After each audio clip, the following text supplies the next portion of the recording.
Good morning, सुबह खैर। जागो लाहौर में आप सबको खुश आमदीद कहती हूँ। मैं हूँ आपकी होस्ट मुनीबा आसिफ, एक और नए हफ्ते के साथ कुछ नए टॉपिक्स के साथ हम आपकी खिदमत में जनाब हाजिर हैं। अब आगे बढ़ते हैं जनाब और अपनी पहली स्टोरी की तरफ और बात करते हैं शुगर के मर्ज के हवाले से। ये बीमारी अमूमन आपको आपके लाइफस्टाइल की वजह से लगती है, जिसमें खाने पीने की बहुतात, वर्जिश ना करना और सिगरेट नोशी वगैरह शामिल है। लेकिन जब आपको ये बीमारी हो जाए तो फिर भी उसको अच्छे तरीके से मैनेज किया जा सकता है, जिसका तरीका एक मुनज़्ज़म लाइफस्टाइल अपनाना होता है। वक्त पर खाना पीना, वक्त पर दवाई लेना और वक्त पर एक्सरसाइज वगैरह भी करना शामिल है इसमें। इसी तरह हम कौन कौन सी खुराकें खाएं जिसके ज़रिए अपना शुगर लेवल कंट्रोल और मेंटेन किया जा सकता है, इस हवाले से हम आज बात करेंगे। हमारे साथ मौजूद है सना कमर है जो न्यूट्रिशनिस्ट हैं। सना, मैं आपको खुश आमदीद कहती हूँ। जागो लाहौर में कैसी हैं आप? वालेकुम अस्सलाम। सना, शुगर के बारे में एक तासुर बहुत ज़्यादा आम है कि हम शायद मीठा खाने से हमें शुगर होती है। क्या ये हकीकत है इसमें? इसमें सबसे पहले तो मैं आपको बताऊंगी कि शुगर की टाइप्स कितनी होती हैं। अच्छा। इसमें टाइप 1 डायबिटीज़ और टाइप 2 डायबिटीज़ होती है। टाइप 1 डायबिटीज़ जो हमारी जेनेटिक भी हो सकती है और इसमें आपको इंसुलिन डिपेंडेंट होते हैं, इसमें लोग को इंसुलिन लगानी पड़ती है। लेकिन जो टाइप 2 डायबिटीज़ होती है उसको हम कह सकते हैं कि शुगर खाने से या फिर जो है प्रोलॉन्ग पीरियड के लिए आपका जो लाइफस्टाइल है वो ठीक नहीं है, जिसमें आप कार्बोहाइड्रेट जो रिफाइंड शुगर्स होती हैं उनका इस्तेमाल बहुत ज़्यादा कर रहे हैं। अच्छा। और बहुत देर से कर रहे हैं, तो उससे फिर मोटापा होता है, जिससे बॉडी इंसुलिन रेजिस्टेंस की तरफ चली जाती है। जब इंसुलिन रेजिस्टेंस की तरफ बॉडी जाती है तो फिर उसमें ये होता है कि आपने ब्लड शुगर लेवल जो है वो आपका हाई रहने लग जाता है और फिर जब आप अपना टेस्ट कराते हैं तो उसमें आपका जो शुगर लेवल है या आपको डायग्नोज हो जाता है कि आपको डायबिटीज़ हो गई। तो इसकी जो मेन कॉज है वो आपका प्रोलॉन्ग पीरियड ऑफ टाइम के लिए आपका लाइफस्टाइल अच्छा नहीं है, उसकी वजह से हो सकता है। उसकी वजह से हो सकता है। लेकिन ये डायबिटीज टाइप 2 में आता है। जो टाइप 1 है वो आपके जेनेटिकली भी हो सकती है। तो जो जेनेटिकली है तो उसमें मेरे ख्याल से वो वाले मरीज क्या मीठा खा सकते हैं? बिल्कुल, वो मीठा इस तरह से वो खा नहीं सकते। आई एम सॉरी, वो मीठा को जो इंसुलिन के इंजेक्शन लग रहे होते हैं उसके अकॉर्डिंग जितना भी इंसुलिन का यूनिट उन्होंने लिया है उसके अकॉर्डिंग उनको मैयर करके कार्बोहाइड्रेट की क्वांटिटी दी जाती है, जो कि एक डाइटिशियन या फिर जो भी उनका उस टाइम पे डॉक्टर होता है वो उनको रिकमेंड करता है। लेकिन टाइप 2 जो डायबिटीज़ है उस पर ज़्यादा बात होती है और ज़्यादा जो लोगों को टाइप 2 डायबिटीज़ ही होती है, मोस्टली पॉपुलेशन में जो देखी जाती है वो टाइप 2 डायबिटीज़ होती है। उसमें लाइफस्टाइल बहुत ज़्यादा इंपॉर्टेंट होता है, लाइफस्टाइल को मैनेज करना और लाइफस्टाइल को ठीक रखना, जिसमें आपका ईटिंग हैबिट्स बहुत ज़्यादा इंपॉर्टेंट होती हैं। ईटिंग हैबिट्स में ये आ जाता है कि आपने जो शुगर कंटेंट, शुगर की जब बात की जाती है तो लोगों को लग रहा होता है कि सिर्फ जो चीनी वाली चीज़ें हैं उनको अवॉइड करना है। चीनी वाली चीज़ों के साथ साथ जो आपके कार्बोहाइड्रेट है उनकी मैनेजमेंट बहुत ज़्यादा ज़रूरी है। उसमें कॉम्प्लेक्स कार्बोहाइड्रेट जिसमें फाइबर का कंटेंट थोड़ा ज़्यादा होता है, अगर उनका इस्तेमाल किया जाए तो वो ज़्यादा अच्छी ऑप्शन समझी जाती है। इसके साथ फिर आपकी फ्रूट्स एंड वेजिटेबल्स की क्वांटिटी को देखा जाता है, वो अकॉर्डिंग टू इंडिविजुअल होता है कि जितना आपका वेट है फिर उसके अकॉर्डिंग आपको डील किया जाता है। आपके बॉडी टाइप देखकर और आपका वेट देखकर। दूसरा, क्या शुगर फ्री ड्रिंक्स या चॉकलेट, क्योंकि शुगर वाले मरीजों को हर चीज़ ही बंद कर दी जाती है, खासतौर पर ड्रिंक्स हो गई, चॉकलेट्स हो गई या इस तरह की चीज़ें होगी, तो क्या वो शुगर फ्री ड्रिंक्स या चॉकलेट्स का इस्तेमाल कर सकते हैं? अब शुगर फ्री जो चॉकलेट्स और ड्रिंक्स होती हैं उनके अंदर से शुगर कंटेंट जो है वो निकाला हुआ होता है। लेकिन उनके अंदर से कैलोरी हमें उतनी ही मिल रही होती है, तो कैलोरी कंटेंट जो है वो भी हमारा जो ग्लूकोज लेवल है उसको इंक्रीज कर देता है, इंस्टेंटली इंक्रीज कर देता है। अच्छा। इसलिए उनको अवॉइड करना चाहिए जो चॉकलेट्स होती हैं और जो हमारा ड्रिंक्स होती हैं, फिजी ड्रिंक्स होती हैं। तो जो कैलोरीज हैं वो एक शुगर का पेशेंट है उसको कितनी रिक्वायर्ड होती हैं एक दिन में? अगर बात ये अकॉर्डिंग टू पेशेंट होता है। जब भी इंडिविजुअल हमारे पास आता है उसका मोस्टली जो है वो 2000 कैलोरीज एक नॉर्मल इंडिविजुअल की होती हैं। लेकिन ये जितना भी आपका वेट होगा, लाइक बीएमआई पे डिपेंड कर रहा होता है, बॉडी मास इंडेक्स आपका देखा जाता है, जितना भी आपका बीएमआई होगा उसके अकॉर्डिंग फिर अगर बीएमआई 40 प्लस है, मोस्टली लोगों का 40 प्लस होता है, जिसको हम ओबेसिटी की भी क्लास 3 में जाके देखते हैं कि ये बहुत ज़्यादा मोटापे की तरफ, फिर उनको हम जो उनकी कैलोरिक रिक्वायरमेंट होती है उसमें से 500 कैलोरीज और मिनिमाइज कर देते हैं, निकाल देते हैं और उनको कम कैलोरीज की तरफ लाके और फिजिकल एक्टिविटी इंक्रीज करा दी जाती है। अच्छा। ताकि उनका जो ब्लड शुगर लेवल है वो मेंटेन रहे। तो दूसरा कहा जाता है कि सेहत बख्श कार्बोहाइड्रेट्स और फाइबर वाली जो ग़िज़ाएं हैं वो खाना चाहिए, वो आपके शुगर लेवल को कम करते हैं, तो उससे आप सेहतमंद भी रहेंगे। तो कौन सी ऐसी ग़िज़ाएं हैं जिनको हम इनटेक कर सकते हैं जो शुगर के मरीज़ हैं? फाइबर कंटेंट वाली चीज़ें जो होती हैं उसमें चक्की का आटा आ जाता है, ठीक है। छिलके वाली दालें आ जाती हैं, सब्जियां सारी की सारी आ जाती हैं। उसमें से आप कच्ची भी ले सकते हैं, उनको पका के भी इस्तेमाल कर सकते हैं। इसके अलावा डेयरी प्रोडक्ट्स को, इसमें फाइबर तो नहीं होता लेकिन आपने जब फाइबर कंटेंट वाली चीज़ें लेनी तो उसके साथ डेयरी प्रोडक्ट जिसमें दही आ जाता है उसका इस्तेमाल भी किया जा सकता है। ठीक तो है।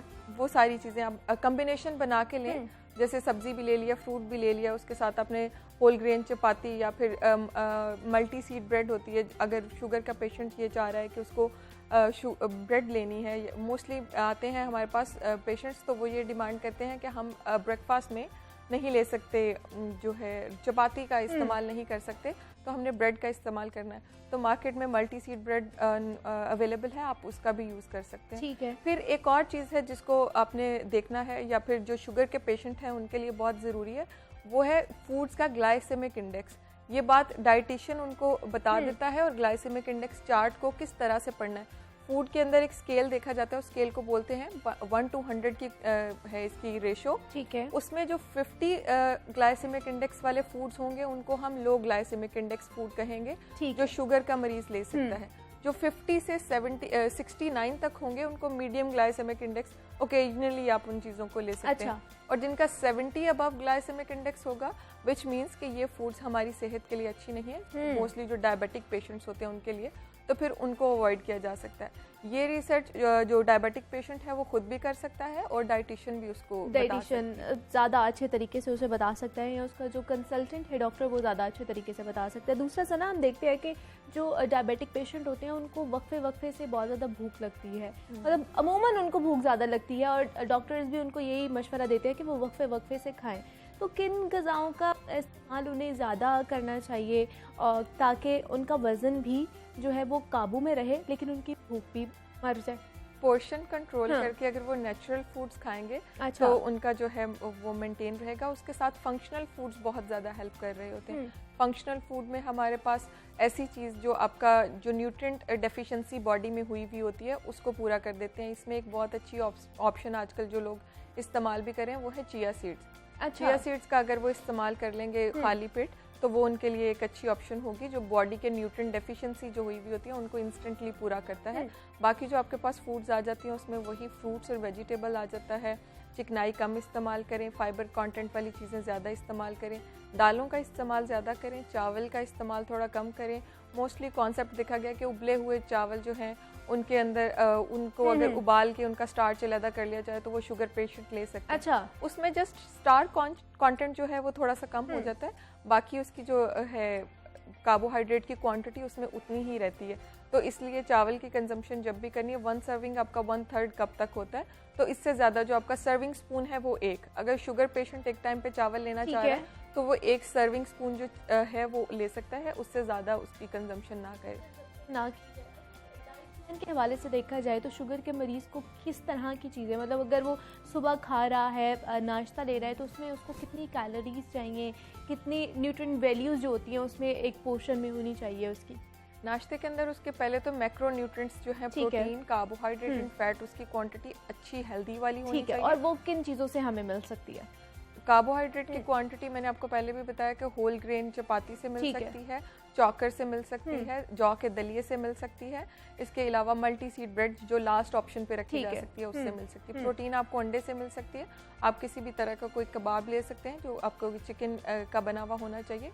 बीफ को आप थोड़ा सा अवॉइड करें तो वो आप ले सकते हैं, क्योंकि बीफ को इसलिए अवॉइड करना चाहिए कि जो भी डायबिटिक पेशेंट होते हैं वो फिर इन द लॉन्ग रन जाके उनको हार्ट इश्यूज भी होने का, कोलेस्ट्रॉल बढ़ने के भी चांसेस होते हैं, तो इसलिए वो अवॉइड करना चाहिए। तो प्रोटीन की इस तरह से पूरी की जा सकती है। अगर उन्होंने ऑयल लेना है तो can olive oil best option समझी जाती है, ठीक है, और उसमें आप अपना जो भी बनाना है उसको बना के ले सकते हैं। डेयरी इनटेक में आप दही भी ले सकते हैं, और उसके साथ आप milk intake 1 cup of milk भी ले सकते हैं। ये आपके ब्रेकफास्ट के लिए एक अच्छी हेल्दी ऑप्शन समझी जाती है। ठीक है, उसके बाद अगर हम लंच पर आ जाएं तो लंच में उनको क्या आप सैलेड भी ले सकते हैं, और इसके साथ आप अपना जो है जो एक नॉर्मल रूटीन का खाना होता है जिसमें चपाती, सालन और होता है, लेकिन इसके साथ रॉ वेजिटेबल सैलेड का इस्तेमाल ज़रूर करें, जिससे फाइबर कंटेंट ज़्यादा मिलेगा और वो आपके ब्लड शुगर लेवल को रेगुलेट करने में हेल्प करेगा। ज़्यादा कौन से उनको सैलेड का इस्तेमाल करना चाहिए, कौन सी कच्ची सब्जियां खानी चाहिए जो उनकी सेहत के लिए अच्छी है? उनके लिए सभी बेहतर है। सब्जी कोई भी ऐसी नहीं है जो शुगर का पेशेंट नहीं खा सकता, क्योंकि सारी सब्जियों का ग्लाइसेमिक इंडेक्स लो ही होता है।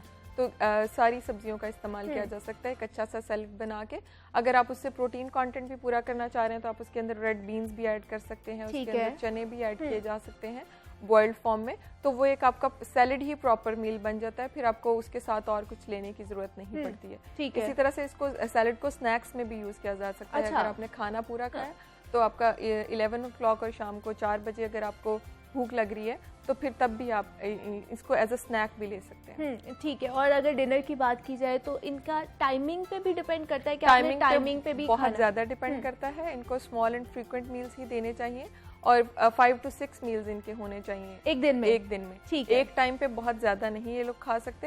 अगर खाएंगे तो वो फिर फैट में ही कन्वर्ट हो जाएगा, जितना इंसुलिन उसको यूटिलाइज कर सकती है, क्योंकि इंसुलिन की प्रोडक्शन नहीं हो रही ना, तो जितना कर सकेगी उतना इस्तेमाल होगा, बाकी फैट में कन्वर्ट होकर स्टोरेज होने लग जाएगी, उसका कोई फायदा नहीं होगा। ठीक है। तो अगर वो थोड़ा थोड़ा पोर्शन बना के खाएंगे तो उसका फिर बॉडी को फायदा भी मिलेगा और शुगर लेवल भी मेंटेन रहेगा। और आइडियल टाइमिंग होनी चाहिए? अगर रात की डिनर की बात करें, हमने लंच और ब्रेकफास्ट की तो बात कर ली है, रात का डिनर उन्हें कब कर लेना चाहिए और उसमें क्या क्या खाना चाहिए उन्हें? रात का डिनर बहुत ज़्यादा लेट नहीं करना चाहिए, मैक्सिमम 8 बजे तक डिनर हो जाना चाहिए और बेड टाइम पे वो एक दूध का ग्लास लेके अब उसको कर सकते हैं, वाइंड अप कर सकते हैं अपने डे को। लेकिन 8 बजे से ज़्यादा लेट अगर वो करेंगे डिनर और उस डिनर में भी कुछ ऐसी चीज़ें होंगी जो ऑयली होंगी या फिर फ्राइड फॉर्म में होंगी कुछ भी, क्योंकि मोस्टली जो डायबिटिक पेशेंट होते हैं उनको क्रेविंग्स हो रही होती हैं और वो अवॉइड नहीं कर सकते चीज़ों को।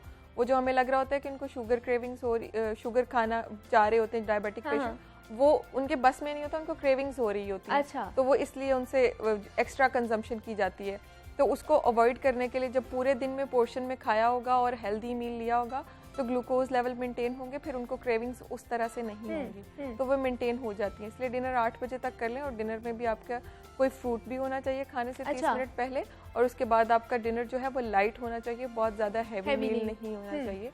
और इसके बाद फ्रूट्स की जैसे आपने बात की है, बहुत से लोग कहते हैं कि जो शुगर के मरीज हैं वो आम नहीं खा सकते, सही ऐसा है? आम नहीं खाने चाहिए उन्हें? आम का ग्लाइसेमिक इंडेक्स थोड़ा सा हाई होता है, इसलिए आम को अवॉइड करना चाहिए। लेकिन अगर दिल कर रहा है शुगर पेशेंट का तो वो 2 स्लाइस जो हमारा 1/3 कप बन जाता है, 1 कप का तीसरा हिस्सा, वो बहुत थोड़ा सा होता है, तो आप उतना एक टाइम पे ले सकते हैं। बिल्कुल अवॉइड ना करें, क्योंकि फिर आपको जब आप उस चीज़ को अवॉइड करेंगे तो फिर आपका क्रेविंग्स होंगी और आपका और दिल करेगा उस चीज़ को खाने का। तो आप वीक में एक बार इस्तेमाल कर सकते हैं, आम एक दफा इस्तेमाल कर सकते हैं अपनी क्रेविंग्स को कम करने के लिए। ठीक है। इसके पीछे रीजन यही है कि इसका ग्लाइसेमिक इंडेक्स हाई होता है, ब्लड शुगर लेवल को इंस्टेंटली रेज कर देता है, कैलोरी कंटेंट इसमें ज्यादा होता है, तो इसलिए इसको अवॉइड करना चाहिए। और इसके अलावा कौन कौन से जो चीजें हैं, अगर फ्रूट्स की अभी बात की जाए तो और कौन से फ्रूट्स हैं जो नहीं खाने चाहिए मरीज को, शुगर के मरीज को?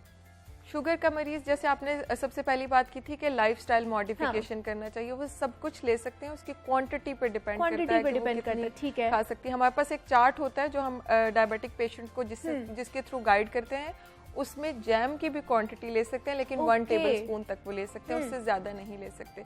तो शुगर का पेशेंट अगर अपना लाइफस्टाइल खुद से मैनेज कर ले या उसे खुद से इसको समझ आ जाए कि मैंने क्या खाना है, तो उसके लिए बहुत अच्छा हो जाता है और वो अपने लाइफस्टाइल को मैनेज कर लेता है। तो फ्रूट्स में आप ग्लाइसेमिक इंडेक्स जिनका हाई होता है, उसमें खजूर जो है उसमें बहुत ज़्यादा ग्लाइसेमिक इंडेक्स उसका हाई होता है, उसको अवॉइड करना चाहिए, नहीं बहुत ज़्यादा लेना चाहिए।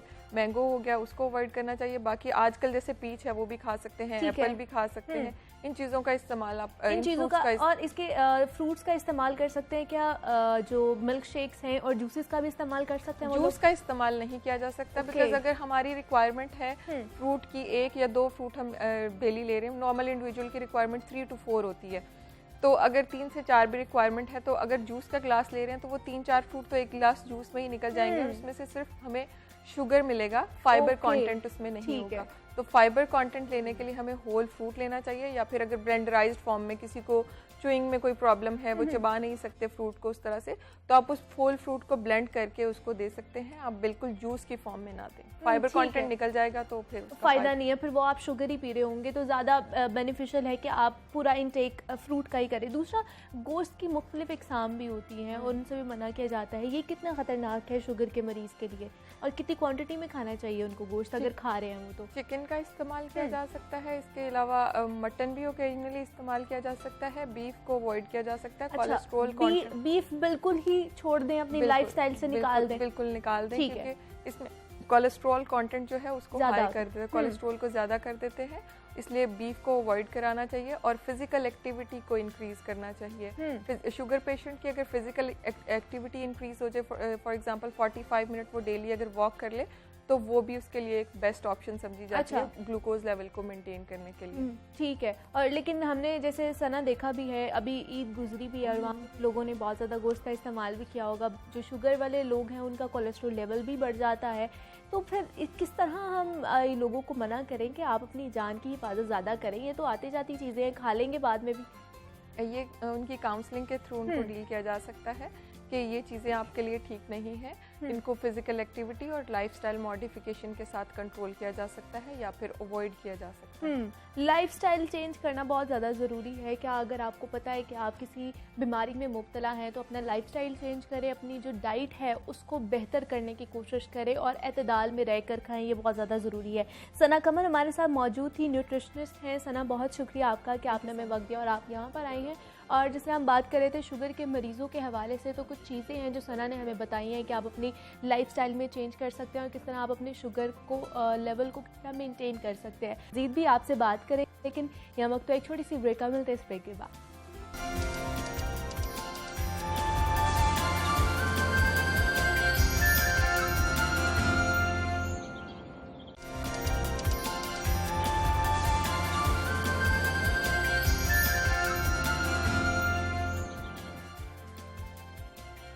वेलकम बैक टू जागो लाहौर। जनाब, अब बढ़ते हैं अगले टॉपिक की तरफ, जिसमें हम डिस्कस करेंगे कि पाकिस्तानी डॉक्टर्स की महारत के हवाले से।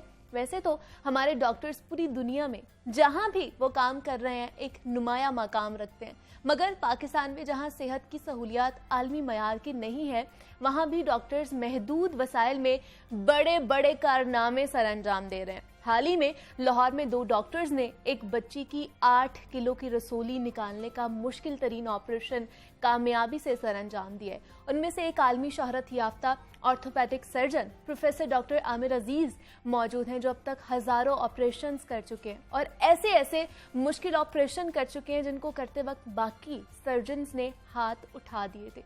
और उनसे जानेंगे कि रीढ़ की हड्डी के मसाइल क्या होते हैं और हड्डियों की मुख्तलिफ बीमारियों और तरीका इलाज के बारे में। और उनके साथ साथ हमारे साथ मौजूद हैं प्रोफेसर डॉक्टर नईम है, प्रोफेसर ऑफ ऑर्थोपेडिक है। सर, डॉक्टर आमिर साहब, मैं आपको खुश आमदीद कहती हूँ और आपको भी मैं खुश आमदीद कहती हूँ जागो लाहौर में। सर, सबसे पहले तो ये जो एक कामयाब सर्जरी आपने बेशतर कामयाब सर्जरीज की हैं, लेकिन अभी जो 8 किलो की रसोली आपने एक बच्ची में से निकाली है, कितना मुश्किल तरीन ऑपरेशन था, थोड़ा सा इसके बारे में हमें बताइएगा। बिस्मिल्लाहिर्रहमानिर्रहीम। ये बच्ची तकरीबन 20 साल उम्र थी इसकी। अच्छा। और 15 साल से इस बीमारी में मुब्तला थी। और इसको डॉक्टरों ने कहा था कि कभी ऑपरेशन कराने का सोचना भी ना, तुम्हारा निचला धड़ मफलूज हो जाएगा। ओके। अब आप सोचिए कि गलती हमारी है, बिल्कुल, कि हमने इनको मिसगाइड किया। और जब वो इस नहज पे पहुंच गई कि 32 किलोग्राम उसका कुल वजन था, जिसमें से 8 किलो की रसौली थी, फिर वो आई हर जगह से नाउमीद होकर, चलने से रह गई, वो कमर टेढ़ी हो गई। तो अल्हम्दुलिल्लाह हमने अपने प्लास्टिक सर्जन डॉक्टर जमीर की क़यादत में ये सारा काम किया। अब आप अगर इसका तस्वीर देखें बच्ची की, तो पीछे स्किन में 2 रसौलियां बड़ी बड़ी। ठीक है। तो फिर इस पे तकरीबन कोई 4 घंटे लगे, सारी वो रसौली निकाली। डॉक्टर जमीर ने बहुत महारत से स्किन बंद की उसकी, और वो अगर आपके पास तस्वीरें हैं तो देखेंगे आप कि वो पता भी नहीं लगता कि इतनी बड़ी रसौली थी वहाँ। और ये हमने बैनुल अक़वामी स्पाइन की मीटिंग्स में दिखाई, तो बैनुल अक़वामी सर्जन्स भी हैरान रह गए। मगर शर्म का मकाम ये है कि हमारी नाअहली से ये इस नहज तक पहुंची। हमारे डॉक्टर्स को चाहिए कि जल्दी ऐसे मरीजों को रेफर कर दें, सबको पता है कहाँ क्या हो रहा है, ठीक है। बस एक वो प्रोफेशनल जेलसी, अच्छा। उस वजह से या इग्नोरेंस की वजह से मरीज को मिसगाइड कर देते। और उसकी वजह से ये बच्ची 15 साल से एक इस तरह की बीमारी में और तकलीफ दे बीमारी में मुब्तला रही है। डॉक्टर नईम, मैं आपसे जानना चाहूंगी, इस तरह के बेशतर और भी केसेस होंगे जिनसे आप लोग निपटते होंगे, तो ये कितना मुश्किल तरीन एक मरहला होता है, मरीज के लिए तो होता ही होता है, डॉक्टर्स के लिए कितना मुश्किल होता है ये? बिस्मिल्लाहिर्रहमानिर्रहीम। ऑब्वियसली जब पेशेंट अगर बीमारी की डिफरेंट स्टेजेस क्रॉस करके एक कॉम्प्लिकेटेड स्टेट पे पहुंचता है और फिर ऑपरेट करने आता है, तो फैमिली के लिए, मरीज के लिए, सर्जन्स के लिए, सब के लिए मुश्किल काम है। एग्जैक्टली। थोड़ा सा मैं अगर आपको बैकग्राउंड बताऊं, जब 2014 में हमने स्पाइन सेंटर को इनॉग्रेट किया था गुरकी हॉस्पिटल में, ठीक है। तो आमिर साहब हम सब जब भी जाते थे डोनेशंस लेने, आपको पता है अपने तौर पे तो किसी के पास इतने फाइनेंस नहीं होते, तो हमने जगह जगह जाके मुल्क के मुख्तलिफ कोनों में, बल्कि सर ने इंटरनेशनल मीटिंग्स में जाके बहुत सारे डोनेशंस इकट्ठी करके इसको हमने बनाया। और अल्हम्दुलिल्लाह 2014 में इसको जब इनॉग्रेट किया तो सर एक ही बात कहते थे कि हमने स्पाइन सेंटर इसलिए बनाना है ताकि एक लोगों के लिए एक प्लेटफॉर्म हो और किसी को अगर स्पाइन की प्रॉब्लम हो तो उसको सोचना ना पड़े कि कहाँ जाना। हाँ, बिल्कुल। जिस तरह अगर आप दिल की तकलीफ है, किसी को भी सोचना नहीं पड़ता, ऑब्वियसली उसने सीधा पीएचसी चले जाना। बिल्कुल। तो इससे पहले कोई इस तरह का प्लेटफॉर्म नहीं था। और 2014 से ऑनवर्ड अब मरीज जो आते हैं तो उनको एटलीस्ट ये सोचना नहीं पड़ता अगर स्पाइन का प्रॉब्लम तो कहाँ जाना है, वो सीधे माशाल्लाह गुरकी लैंड करते हैं। अगर हम कंपेयर करें आज के पेशेंट को जो हमारे पास अब आ रहे हैं और वो पेशेंट जो हम 2014 से पहले देखते थे, तो आप यकीन करें कि उसमें बहुत डिफरेंस है। डिफरेंस इन दैट सेंस कि जो पहले पेशेंट आता था वो बहुत ज़्यादा निगलेक्टेड पेशेंट था। ठीक है। कोई 2-2 महीने 3-3 महीने किसी हॉस्पिटल में स्पाइन की प्रॉब्लम के साथ पड़ा हुआ है, किसी घर में पड़ा हुआ है, उनको पता ही नहीं था जाना कहाँ है। ठीक है। आज आते थे गुरकी पता लगा के, लेकिन फिर भी वो कॉम्प्लिकेटेड स्टेज पे होते थे। और अब अगर हम कंपेयर करें, अब हमारे पास जो पेशेंट आते हैं वो बहुत जल्दी रिपोर्ट कर लेते हैं क्योंकि उन सबको पता है कि हमने कहाँ जाना है। अब उन्हें अवेयरनेस आ गई, उन्हें पता चल गया कि एक ऐसा इदारा है जहाँ पे हम सिर्फ स्पाइन के हवाले से जा सकते हैं। डॉक्टर आमिर साहब, मुझे आप बताइएगा, अगर पाकिस्तान में खासतौर पर बात कीजिए तो यहाँ पर गुरकी हॉस्पिटल में स्पाइन के किस तरह के केसेस आपके पास आते हैं, कौन कौन सी बीमारी में मुब्तला होते हैं? मैं सबसे पहले तो ये चाहूँगा कि हमारी हुकूमत सरकारी गैर सरकारी की तफरीक छोड़ दे। गैर सरकारी भी ऐसे इदारे हैं जो कमाई के लिए नहीं, खिदमत के लिए काम कर रहे हैं। बिल्कुल। और मैं चाहूंगा कि हुकूमत ऑडिट करवाए इनका और फिर उनको भी ग्रांट दे। ठीक है। क्योंकि हर वक्त कशकोल लेके काम करना बड़ा मुश्किल काम। बिल्कुल ऐसे ही है। और पाकिस्तानी अवाम इतनी शानदार अवाम है कि अगर इनको आप पे एतबार हो जाए तो अपना दिल भी निकाल के रख देते हैं। शौकत खानम आपके सामने। बिल्कुल ऐसे ही है। मैं ये चाहूंगा जी कि अब आप देखिए ये एक्सरे आपकी स्क्रीन पे आ रहे हैं, ये कुबड़ेपन, इसके लिए भी हमने एक ये आला बनाया है। ठीक है। पूरी दुनिया में पहली दफा ये बना है। अच्छा। कुल इस पे $200 खर्चा है। अच्छा। और ये हर किस्म के टेढ़ा स्पाइन अल्लाह के फजल से सीधा हो जाता है। और ये भी अब हमने इंटरनेशनली प्रेजेंट किया है कि हमारी इजाद है। हमारे एक डॉक्टर हैं, डॉक्टर साद इलियास, ठीक है, मेरे असिस्टेंट में, ये उनकी तकलीफ उनकी इजाद है। ठीक है। तो हम ये चाह रहे हैं कि ऐसे इदारे हों जहां हर एक को फ्री हैंड हो।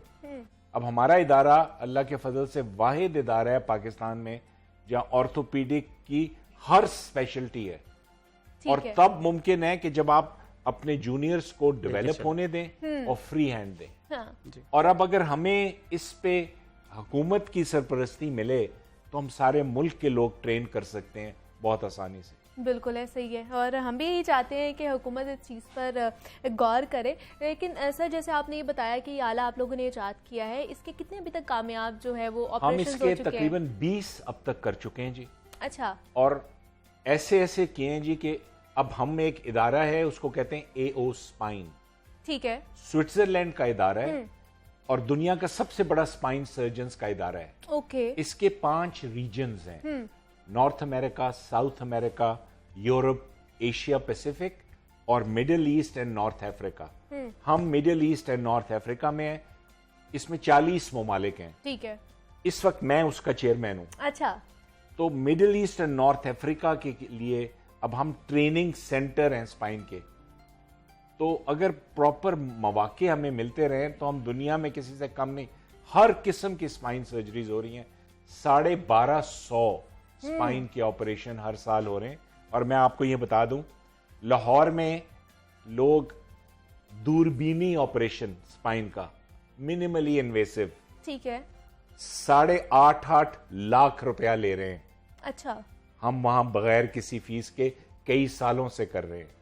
सिर्फ ये है कि हम एडवर्टाइज करके लोगों को मिसगाइड नहीं करते।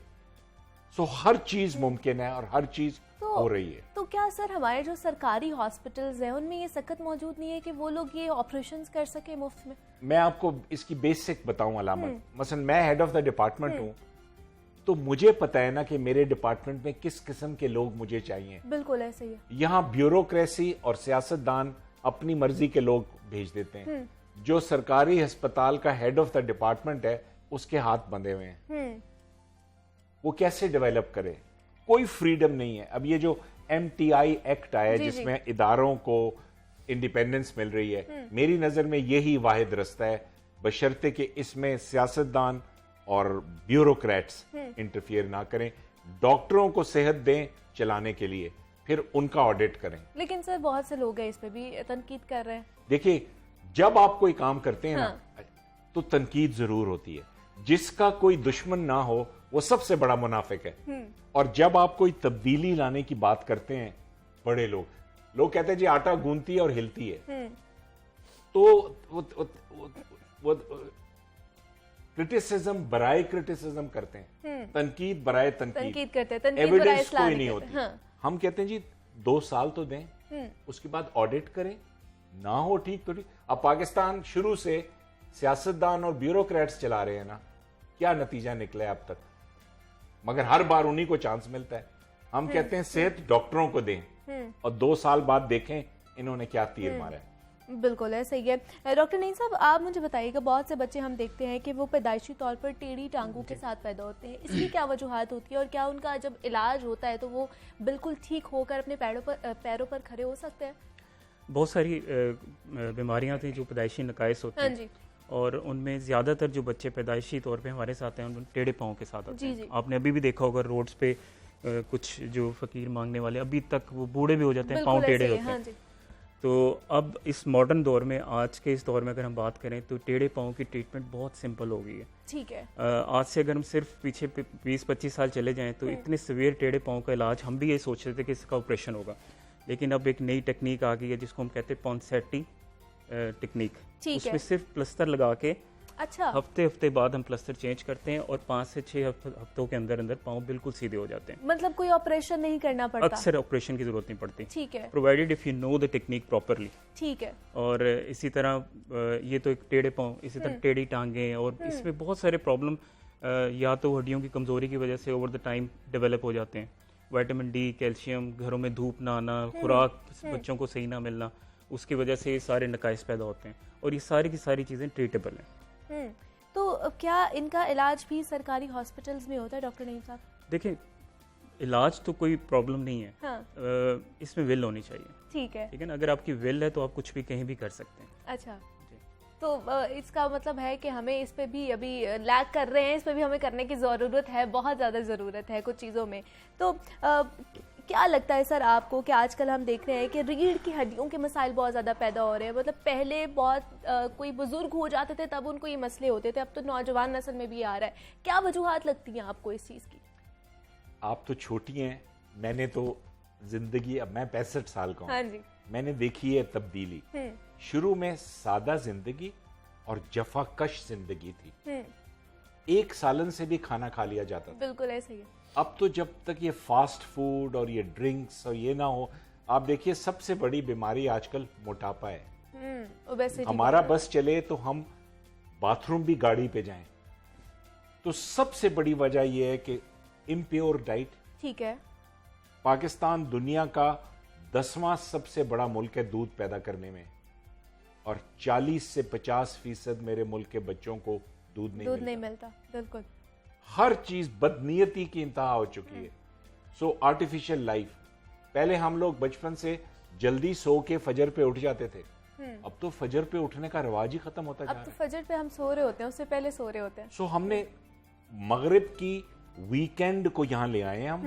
वो जो बाकी 5 दिन वो मेहनत करते हैं वो हमने छोड़ दी। बिल्कुल बिल्कुल। सो टेंशन्स खत्म करें, सादा जिंदगी करें, वर्जिश बीच में लाएं, नेचुरल चीजें खाएं और दूसरों से हसद छोड़ दें।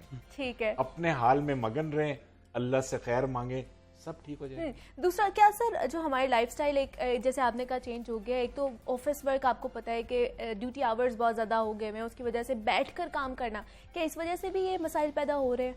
देखिए, मैं तो ये कहता हूं कि पाकिस्तान बैंकिंग का हम शोबा देखते हैं, दुनिया के सबसे ज्यादा प्रॉफिट बैंकों को पाकिस्तान में मिलता है। किसी बैंक में कोई जिम नहीं है, अपने एम्प्लॉइज के लिए कोई फैसिलिटी नहीं है। हमें चाहिए ये इन्फोर्स करें, ठीक है, कि ये अपने एम्प्लॉइज की सेहत के लिए भी कुछ करें। जो आवर्स हैं उसमें ब्रेक्स हो, एंजाइटी, टेंशन, डिप्रेशन हम कम करें। और ये तभी होगा जब ऊपर से सख्ती होगी, वरना कोई बदलेगा नहीं। ऐसे कुछ बदलेगा नहीं ऐसे जब तक कि इसके ऊपर काम ना किया जाए। डॉक्टर नईम साहब, जैसे आपने कहा कि पैदाइशी तो टांगे टेढ़ी हो सकती है, क्या पैदाइश के बाद भी टेढ़ी हो सकती है? किन वजूहात की वजह से हो सकती है? जिस तरह मैंने बताया कि अगर हड्डियों की कमजोरी, अच्छा, आमतौर पे बहुत यंग बच्चे जो होते हैं उनमें हड्डियों की कमजोरी, इसको हम रिकेट्स कहते हैं। ये वो बच्चे हैं जो 5-7 साल के होते हैं। और इसी तरह जो बच्चियां थोड़ी सी यंगर एज में आती हैं, 13-14 साल की, उनमें भी अगर विटामिन डी, कैल्शियम और धूप की, जिस तरह मैंने बताया था, कमी हो, तो हड्डियां इतनी कमजोर हो जाती हैं कि अपनी वेट के साथ मुड़नी शुरू हो जाती हैं। अच्छा। जब वो चलती हैं तो वो इतना वेट होता है उनका, अपने बॉडी के वेट से वो टेढ़ी होनी शुरू हो जाती हैं। तो ऐसे में जब तक हम इस अंडरलाइन कॉज को ट्रीट नहीं करेंगे, अंडरलाइन कॉज तो हड्डियों की कमजोरी है ना, ठीक है, उसको पहले हमने ट्रीट करना है। जब हड्डियां अपनी मजबूती की स्टेज पे वापस आ जाती हैं, उसके बाद फिर हमने देखना है कि डिफॉर्मिटीज क्या बनी है, फिर उन डिफॉर्मिटीज को सर्जिकली हम एड्रेस करके ट्रीट करते हैं। तो क्या कौन से स्टेज पर आपको लगता है कि अब जो है ये प्लास्टर के साथ ठीक नहीं हो रही, तो इसका नहीं, प्लास्टर तो वो बच्चों के पाँव की बात कर रहे हैं, बच्चों के पाँव, ये हम टांगों की बात कर रहे हैं। ठीक है, इनके लिए फिर ऑपरेशन ही करना पड़ता है? इनके लिए पहले हड्डियों को एक खास लेवल पे लाके मजबूत करके फिर असेस करते हैं, उसके बाद सर्जरीज होती हैं। उसके बाद सर्जरीज होती हैं, और वो उनके सिचुएशन को देखकर ही, मद्देनजर रखकर ही करनी पड़ती हैं चीजें। ब्लड के टेस्ट से पता चल जाता है ना कि आप कैल्शियम लेवल्स करवाते हैं, और कुछ पैरामीटर्स होते हैं ब्लड के टेस्ट, उससे पता चल जाता है कि अब आप इसको इस लेवल पे हड्डियां मजबूत हो गई, अब आपने इनकी सर्जरी कर सकते हैं। ठीक है। डॉक्टर आमिर, अक्सर लोगों की कमर के मोहरे भी हिल जाती हैं, ये भी बड़ा मसला आ रहा है, इसका इलाज है? और ये क्यों, इसकी वजूहात क्या लगती हैं आपको? आपने बड़ी ही खूबसूरत बात की। बिल्कुल। यहाँ जरा सा कुछ होता है तो हमारे ये जो पहलवान और सियाने, अभी भी बहुत ज्यादा लोग इन्हीं से इलाज कराते हैं। बिल्कुल। तो सबसे पहला काम वो करते हैं कि या तो जोड़ को उतार देते हैं या मोहरा हिला देते हैं। किसी का मोहरा हिल जाए तो वो हिलता है अगर वो तीसरी मंजिल से गिरे, या मोटर या गाड़ी का एक्सीडेंट हो, या मोटरसाइकिल का एक्सीडेंट हो, ठीक है, और मोहरा हिले तो निचला धड़ मफलूज हो जाता है। तो ये सब फ्रॉड है कि मोहरा हिल गया। फिर वो पहलवान साहब कुछ करते हैं और कहते हैं जी मैंने मोहरा चढ़ा दिया। हाँ जी। अच्छा। तो मैं उन मरीजों से पूछता हूँ कि वो इंसान था कि जिन था, क्योंकि एक इंसान का मोहरा आम आदमी नहीं हिला सकता। तो ये एक तो जहालत है बहुत बड़ी। और अब ऐसे ऐसे अजीब अजीब इलाज लोग यहाँ कर रहे हैं जो मगरिब में अलाउड नहीं है। वो कहते हैं जी शुआओं से हम कुबड़ापन भी ठीक कर देंगे। अच्छा। और उससे लाखों रुपए लोगों से बटोरे जा रहे हैं। बिल्कुल।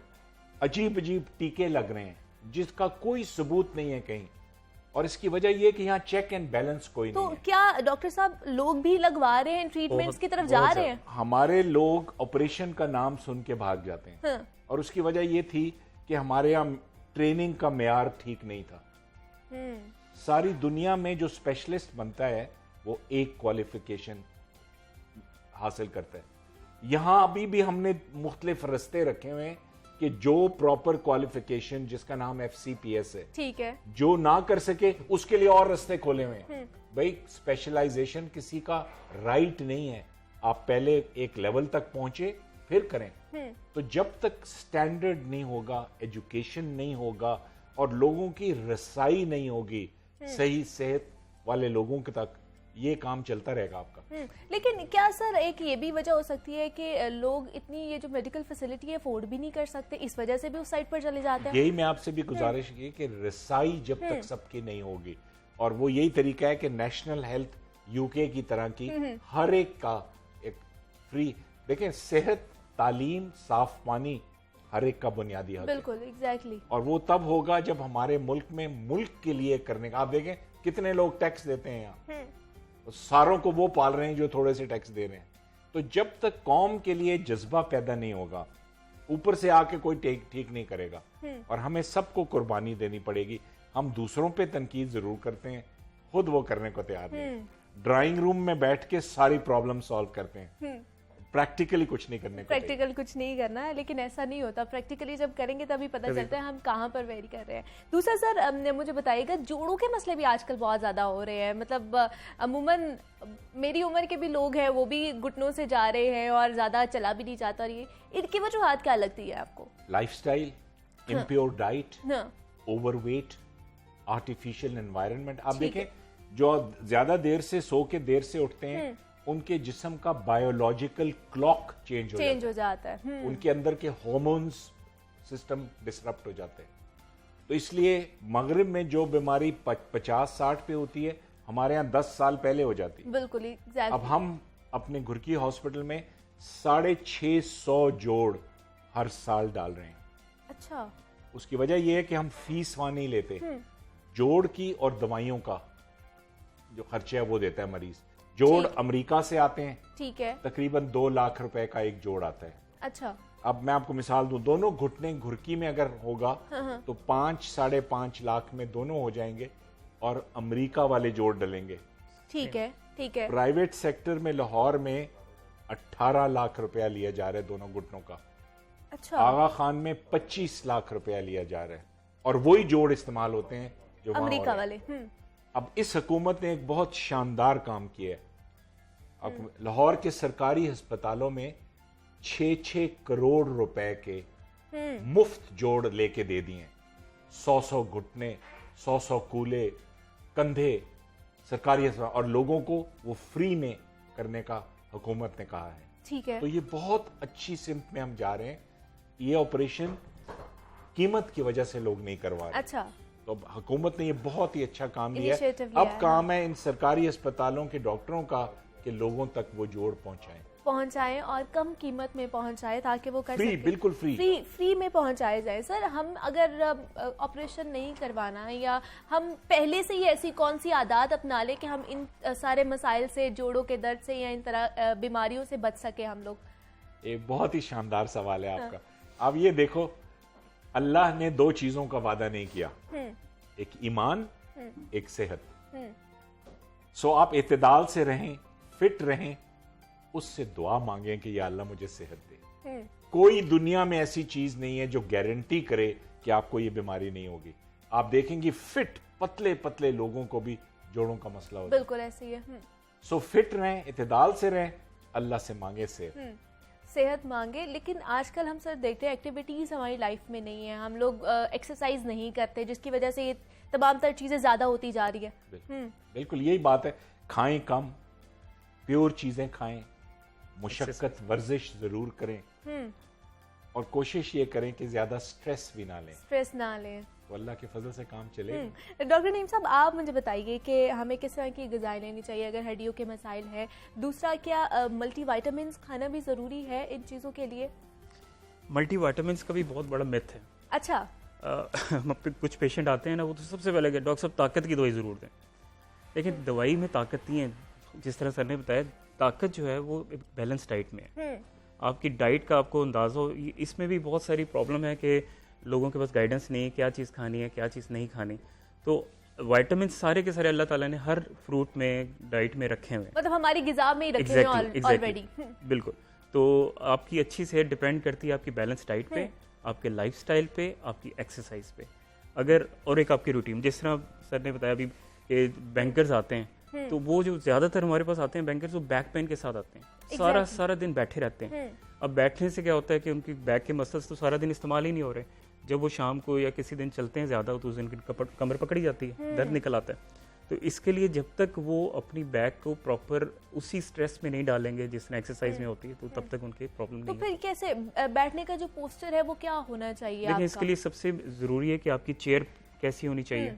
चेयर आपकी बिल्कुल ट्रेडिशनल, जिस तरह पहले सिंपल चेयर होती थी, हैंडल वाली पीछे से स्ट्रेट, ठीक है। उस तरह की। आजकल जितनी आप फैंसी चेयर्स देखें, मतलब इवन इस तरह की, हाँ। तो फैंसी चेयर्स भी बहुत देर बैठने के लिए नहीं होती, ठीक है। या जिस तरह मतलब अपने हम ऑफिस चेयर्स, तो घर में कोई सोफा भी रखने के लिए देखते हैं या चेयर भी जी। रखते हैं, तो हम कहते हैं कि कंफर्टेबल होनी चाहिए, हम वही बिल्कुल। उस पे बैठेंगे। तो स्ट्रेट पीछे स्ट्रेट चेयर हाँ। और नॉट टू मच कंफर्टेबल, ठीक है। ठीक है। और दूसरा, आप जब बैठे तो अपनी कमर को ज्यादातर पीछे सीधा रख के बैठे, स्ट्रेट रखना है, ठीक लाउजी है। होके बिल्कुल नीचे कुब निकाल के ना बैठे, ठीक है। उससे भी आपके मसल खराब होते हैं। उस पे और दूसरा, बहुत से लोग जो है वो लेट के भी बहुत से काम कर रहे होते हैं, ये आज लैपटॉप्स और Exactly, बुक पढ़ रहे exactly। होते हैं, कुछ भी चीजें कर रहे लेकिन उससे होते हैं। सबसे ज्यादा जो इम्पैक्ट आता है ना, आजकल जो बच्चे हमारे पास आते हैं, यंग बच्चे, मोबाइल सारा दिन मोबाइल और ऐसे नेक को करके Exactly, इस्तेमाल हाँ। करते हैं, तो उससे एक नई बीमारी जन्म ली है जिसको हम कहते हैं टेक्स्ट नेक सिंड्रोम।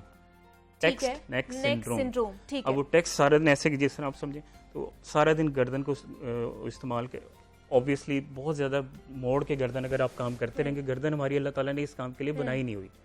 अगर बहुत ज़्यादा पोस्चर इस तरह रख के कंटिन्यूस आप काम करेंगे, तो आपकी गर्दन के पट्टे, आपके मोहरे, सारा कुछ मुतासर होते हैं, और फिर continuous pain, muscle weakness, fatigue और बाजू में नमनेस, ये सारा कुछ आ जाता है। तो ये पोस्चर जो है ना, ये बहुत इंपॉर्टेंट। गर्दन सीधी रख के काम करना, सीधे रख के बैठना, कुछ चीज़ उठानी है तो बैठ के उठाना, झुक के ना उठाना, झुक के ना उठाना, ये बहुत ज़्यादा ज़रूरी है। कुछ ये छोटी छोटी चीज़ें हैं जिनको हमें अपनी लाइफ में इंक्लूड करने की ज़रूरत है। दूसरा, डॉक्टर आमिर साहब, आप मुझे बताइएगा, हम देखते हैं कि अब बहुत सी औरतें हैं जिनको अर्ली एज में ही आर्थराइटिस हो रहा है, ये बीमारी हो रही है, ये इनकी वजूहात क्या लगती हैं आपको? आप ये देखो कि हमारे माशरे में सबसे ज्यादा स्ट्रेस्ड औरत है। बिल्कुल ऐसे ही। छुट्टी वाले दिन मर्द तो आराम करता है, पर फरमाइशें औरत के लिए होती कि आज ये भी कर दो, ये भी कर दो। फिर अक्सर लोग हर साल एक नया मॉडल बच्चे का पैदा कर देते हैं, और आप पूछें तो कहते हैं जी इंसान क्या कर सकता है, ये तो अल्लाह की मर्जी। मतलब जहालत की इंतहा देखे।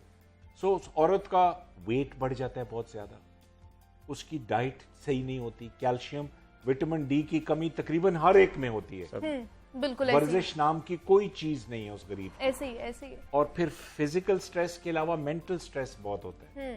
तो इस बेचारी ये मजलूम है, मैं तो ये समझता हूँ। तो उनके लिए बहुत ज़रूरी है कि उनको गाइड किया जाए कि अपना वज़न का ध्यान करें, वर्जिश करें, अपना खाना सही खाएं, बोटी मर्द के लिए सिर्फ ना रखें, खुद भी खाएं, खुद को भी अपनी डाइट भी और बहुत बच्चों अच्छी में रखें। बिल्कुल वक्फा बहुत जरूरी है। बिल्कुल ऐसे ही है सर, वक्त की किल्लत है, लेकिन आप लोगों से बात करके बहुत अच्छा लगा, बहुत अच्छी इन्फॉर्मेशन आप लोगों ने हम तक पहुंचाई है। डॉक्टर आमिर अजीज हमारे साथ मौजूद है और प्रोफेसर डॉक्टर नईम साहब हमारे साथ मौजूद है। सर बहुत शुक्रिया आप दोनों का। मजीद भी जनाब आपसे बात करेंगे कुछ और टॉपिक्स पे, लेकिन यहाँ वक्त तो एक छोटी सी ब्रेक का।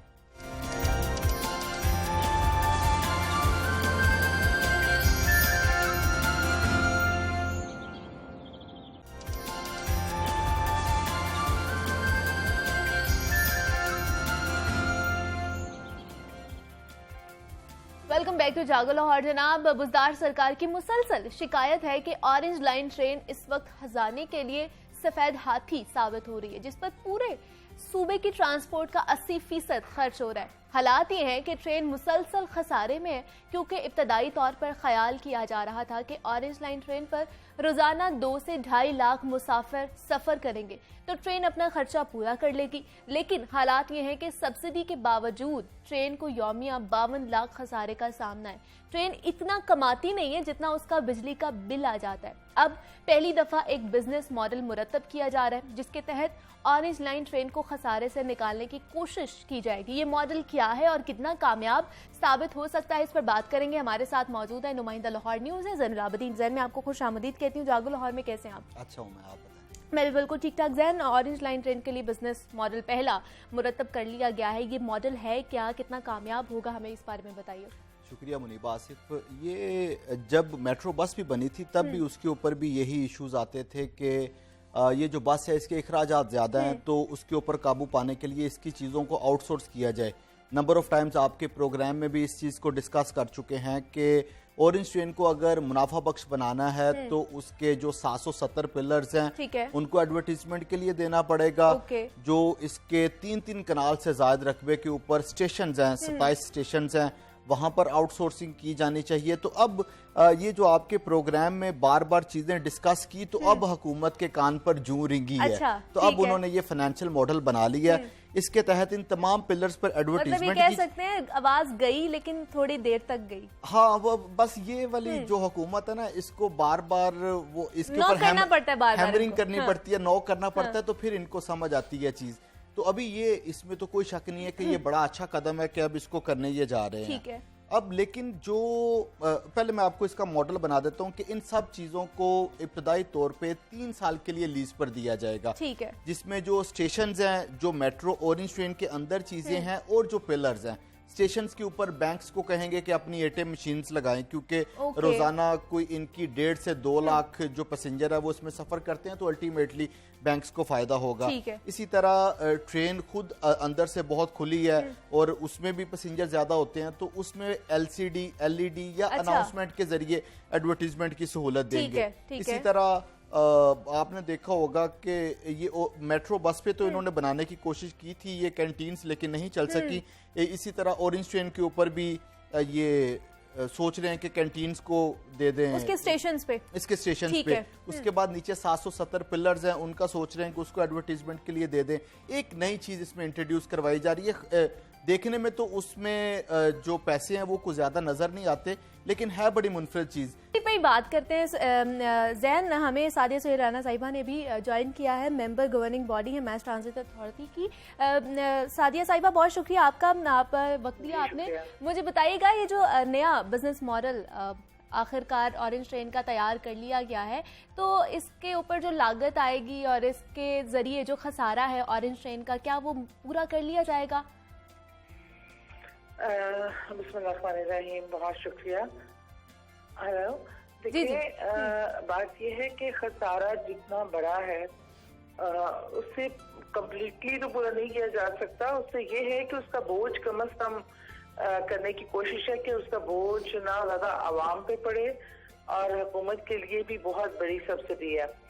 इसको डे 1 से हम वो तरीकेकार देख रहे थे कि जिससे सब्सिडी का बोझ गवर्नमेंट पे भी और आवाम पे भी इसका ना डले और कोई तरीकेकार निकाला जाए, और जिसके लिए ये प्रोजेक्ट ज़ेरे गौर था।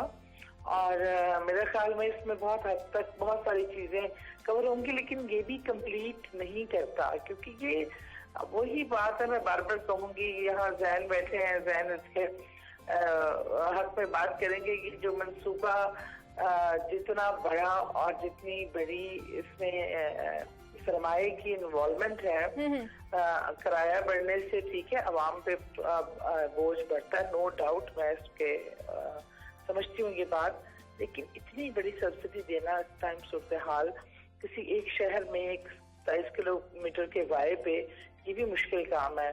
तो ये मंसूबात जब इस तरह के बगैर सोचे समझे बनाए जाते हैं, अब वो हमारे सर पे पड़ा है, अब हमें चलाना तो है।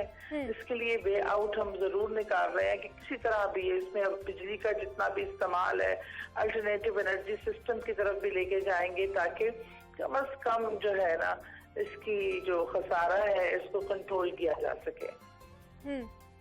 लेकिन मैडम मसला ये है कि इसका जो सफ़र है वो लोग इतना नहीं कर रहे। इसका एस्टिमेट लगाया गया था कि 2.5 लाख लोग इस पे सफ़र करेंगे, लेकिन अभी देखा जा रहा है कि 40 से 50 हज़ार ही लोग इस पे सफ़र कर रहे हैं। तो इसको फिर किस तरह मैनेज किया जाएगा? मुनीबा, क्रेडिट दे दें उनको, वैसे उन्होंने काम ही अच्छा किया इसका फाइनेंशियल मॉडल बना के। नहीं, वो तो बना दिया, लेकिन किराया भी तो बढ़ा रहे हैं ना जैन। नहीं, किराया तो देखिए जितना बढ़ा रहे हैं, जितना आप खुद बता रहे हैं कि जो सोच के जो लोगों को ये बता के कि इतना लोग सफर करेंगे, इतने लोग फैसिलिटेट होंगे और ये होगा, वैसा नहीं था। इस पूरे जो प्लान को या इस पूरे मंसूबे को बनाने का, मैं बता रही हूँ, मैं 5 साल इसके खिलाफ सिर्फ इन्हीं वजूहात की बिना पे बोल रही हूँ। इससे बहुत बेहतर होता कि जो लोकल ट्रेन सिस्टम था जो पूरी दुनिया में है, मैं दुनिया के कई ममालिक में देखा है, जो अंदरूने जो अंडरग्राउंड सिस्टम ट्रेन सिस्टम्स होते हैं, लोकल ट्रेन सिस्टम होते हैं, वो इससे आधी प्राइस में भी पड़ता, लोगों के लिए अफोर्डेबल होता और पूरे शहर में वो मौजूद होता। कि दुनिया में शहरों में है लोकल मेट्रो सिस्टम, वो तो गाड़ियां शहर में लाते ही नहीं है, वो इसी पे अब यूके देख लें, आप सिंगापुर देख लें, इंडोनेशिया देख लें, इंडिया देख लें।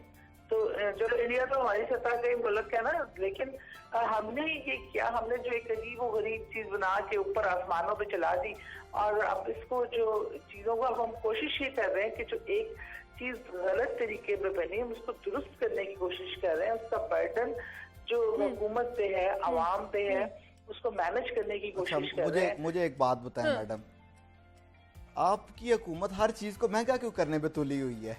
मेट्रो बस का किराया था वो बढ़ा दिया, ऑरेंज चेन का किराया वो अब बढ़ाने लगे हैं, घी के ऑयल बढ़ा दे। ये कोई हुकूमत को अच्छा लगता है इस तरह चीजों को बढ़ाना? एक तरफ फाइनेंशियल मॉडल बना दिया, बड़ी अच्छी बात है, ऑन कैमरा बैठ के आपकी तारीफें कर रहे हैं कि चलो देर आए दुरुस्त आए, कमाल कर दिया आपने, पैसे आएंगे, ऑरेंज चेन का खर्चा कम होगा। दूसरी तरफ आपने अवाम के ऊपर बोझ भी डालना है। ये एक मेरा ख्याल है ऑप्शन को चूज करना चाहिए, दूसरी ऑप्शन रहने दें।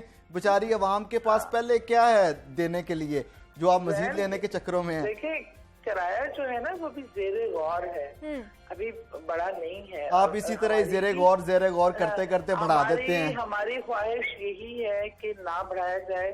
पूरी देखिए जो महंगाई या चीजों की जो होता है, जो मंसूबे आपकी प्यारी पिछली हुकूमतों ने इतने हसीन बनाए हुए हैं, उनके अखराजात जो बगैर सोचे समझे चीजें बनती हैं, उनके नताइज पे दोनों तरफ भुगतने पड़ते हैं। जो हम भुगत रहे हैं, हम बहुत ज्यादा भुगत रहे हैं।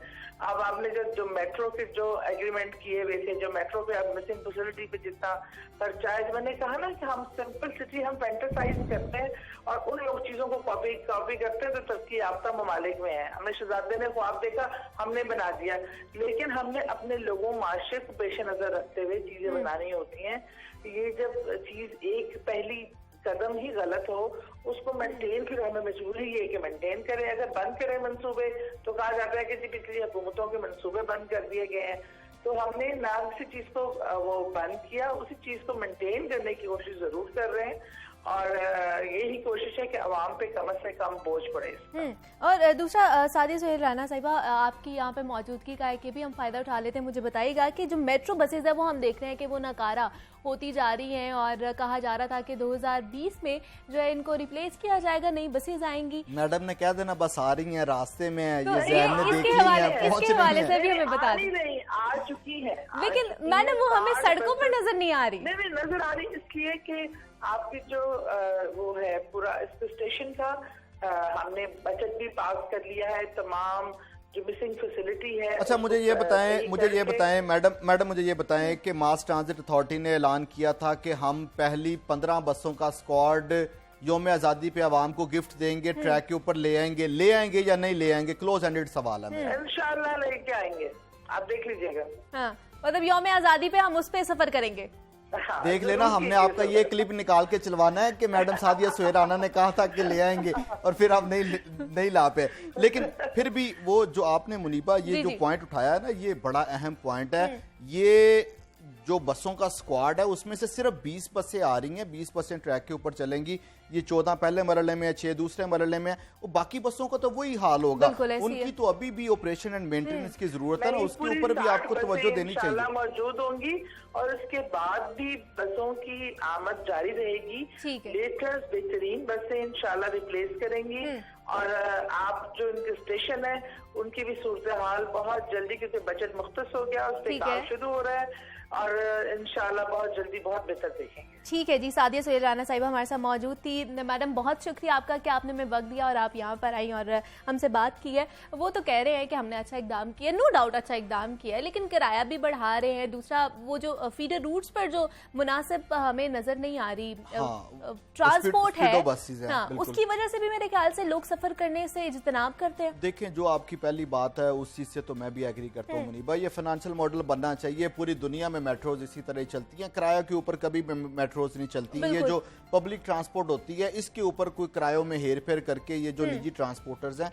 ये अपना सिस्टम चला लेते हैं। जो गवर्नमेंट का सिस्टम है उसमें हेर फेर तो नहीं हो सकती, और उसके अखराजात भी ज्यादा, तो अल्टीमेटली उनको ये फाइनेंशियल मॉडल बनाने पड़ेगा। लेकिन दूसरी बहुत गलत बात है, उनको भी कहा कि ये बड़ी गलत बात है। अच्छा, वो ऑलरेडी 40 रुपए किराया, चले हम उसको 10 रुपए भी इंक्रीज करते हैं तो फिर भी अवाम के ऊपर बोझ कंसीडर किया जाता है कि यार 50 रुपए किराया। हाँ। और अब ये इसको 70 रुपए करने जा रहे हैं, जो सेक्रेटरी ट्रांसपोर्ट ने काबीना की कैबिनेट डिवीजन फाइनेंस को समरी भेजी है, उसमें बाकायदा तौर पे मेंशन किया गया कि 70 रुपए इसका किराया किया जाए। अगर तो आपने अवाम के ऊपर बोझ ही डालना है और अगर ये इस हुकूमत ने अटल फैसला कर लिया कि हमें नहीं जीने देना इस तरह, तो फिर जो किराया उसको स्टॉप बाय स्टॉप पे ले जाएं, ताकि जो बंदा अगर अली टाउन से बैठा है और उसने अगर ठोकर न्याज बेग या मुल्तान चुंगी पे उतरना तो वो 15 से 20 रुपए किराया अदा करे, वो पूरी जो रूट है उसका 40 रुपए किराया या 70 रुपए किराया अदा ना करे। तो ये भी ऑप्शन मौजूद है। अब ये भी मास ट्रांजिट अथॉरिटी की तरफ से बना के भेजी गई थी, लेकिन इसके ऊपर भी अमल नहीं हो सका। ये ना चोरी छुपे ढके छुपे फिर भी अवाम के ऊपर बोझ डाल रहे हैं। ये भी रिसेंट जो आपने अभी हवाला दिया ना कि ऑरेंज ट्रेन और मेट्रो रूट के साथ जो स्पीडो बसेस चलती हैं, उन स्पीडो बस में जो सफर करने वाले थे उनका 10 रुपए किराया था और वो कार्ड के ऊपर था, मशीन कार्ड के ऊपर चलती थी। इन्होंने वो मशीनें बंद कर दी हैं, कार्ड स्वैप होना बंद हो गए हैं। अब हर मुसाफिर से 20 रुपए लिए जा रहे हैं, यानी वो जो 10 रुपए देने वाला था उसके ऊपर 100% बोझ इन्होंने ऑलरेडी डाल दिया। मैं आपको फिर कह रहा हूँ मुनीबा, ये बड़े तेज हैं, ये तजावीज करते रहते हैं। हाँ। इन्होंने मेट्रो बस पे भी इसी तरह किया था लोगों के साथ। हाँ। वो बेचारे 20 और 30 रुपए किराया दे के सफर कर रहे थे, इन्होंने 30 और 40 रुपए कर दिया और साथ में कह दिया वो जी अखराजात बहुत ज्यादा थे और उन्होंने टलना इससे भी नहीं है। बिल्कुल, ये हमें 70 होते नजर आया। हाँ, ये इन्होंने इसका भी किराया बढ़ाना। इस लोगों को, ये शहर लाहौर की 1.25 से 1.5 करोड़ आबादी है, इसमें से रोजाना 70 लाख लोग सफर करते हैं। आप मेट्रो बस और ऑरेंज ट्रेन के मुसाफिरों की तादाद निकालें तो 3 से 3.5 लाख नहीं बनती। अब बाकी जो 64 से 65 लाख लोग हैं, अब वो मोटरसाइकिलों या अपनी गाड़ियों पे तो सफर नहीं कर सकते। आपको उनको पब्लिक ट्रांसपोर्ट की सहूलत देना पड़ेगी एट एनी कॉस्ट। जब आप उनको सहूलत ये फराहम नहीं करते तो फिर ये शहर के आप ये खबरें देखते हैं कि वो फलाने चौक पे गैर कानूनी रिक्शा का स्टैंड बना है, फलाने चौक पे ये हो गया, ऑटो रिक्शाज ने ये ना जैसे पब्लिक ट्रांसपोर्ट बढ़ रही है, हादसात में भी इजाफा होता जा रहा है। और आप देखें इससे पहले जब ये इनका कंपैरिजन मोस्टली पिछले दौरे हुकूमत के साथ होता है ना, तो शहबाज दौरे हुकूमत में जब लाहौर ट्रांसपोर्ट कंपनी ने शहर में कोई 41 रूट चलाना शुरू किए थे तो उन रूट्स की वजह से बड़े लोगों को फैसिलिटी मिल रही थी और जो लाहौर की सड़कों पे चिंची और मोटरसाइकिलों का जो बोझ था वो कम होता हुआ दिखाई देता था। अभी तो आप ये आज मंडे है, फर्स्ट वर्किंग डे है, लाहौर की जिस मर्जी सड़क पे सुबह 8 से 10 की सूरत हाल देख लें। आपसे ऑफिस पहुंचना मुश्किल हो गया, लोगों का अपनी दुकानों पे या अपने कारोबार पे पहुंचना मुश्किल हो गया। उसकी बुनियादी वजह यह है कि हर बंदे ने अपनी अपनी बाइक निकाल के बाहर आ गया। अब आप देखें कि अगर किसी भी शख्स को 10 से 15 रुपए में ऐसी फैसिलिटी मिल रही है कि वो अपने घर से अपने ऑफिस पहुंच जाता है या नियर बाय पहुंच जाता है, तो वो क्यों अपनी गाड़ी या मोटरसाइकिल को इस्तेमाल करेगा।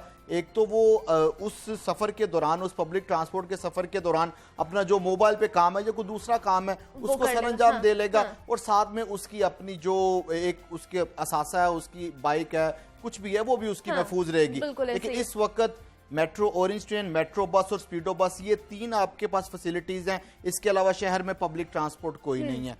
अब ये लेकिन वो भी फैसिलिटीज हमारे लिए फैसिलिटीज नहीं है, यही कह सकते हैं जैन। बिल्कुल ऐसे ही, इसमें कोई शक नहीं है कि वो अगर वो 70 रुपए हो गया तो फिर किस चीज की फैसिलिटी रहेगी, तो वो पैसे अदा करने पड़ेंगे। बिल्कुल ऐसे ही है। मेरे ख्याल से फिर हम सबको ना साइकिलों पर निकलना पड़ेगा अपने अपने कामकाज के लिए। वैसे भी शहर में अगर स्मोक का सीजन खत्म करना है तो ये हुकूमत कहती है कि साइकिलों पे निकले। मेरे ख्याल से ये मुहिम शुरू हो जाएगी जिस तरह के ये इकदाम उठा रही है ना। ठीक है जी, जैनुल आबदीन हमारे साथ मौजूद थे, नुमाइंदा लाहौर न्यूज़ से। जैन, बहुत शुक्रिया आपका कि आपने हमें अपडेट किया और इस बारे में बात की। और जिस तरह हम बात कर रहे थे ट्रांसपोर्ट के हवाले से कि फाइनेंशियल मॉडल तो तैयार कर लिया गया है ऑरेंज ट्रेन के हवाले से, लेकिन साथ ही साथ उसका किराया भी बढ़ाने की जो तजवीज़ है वो ज़ेरे गौर है।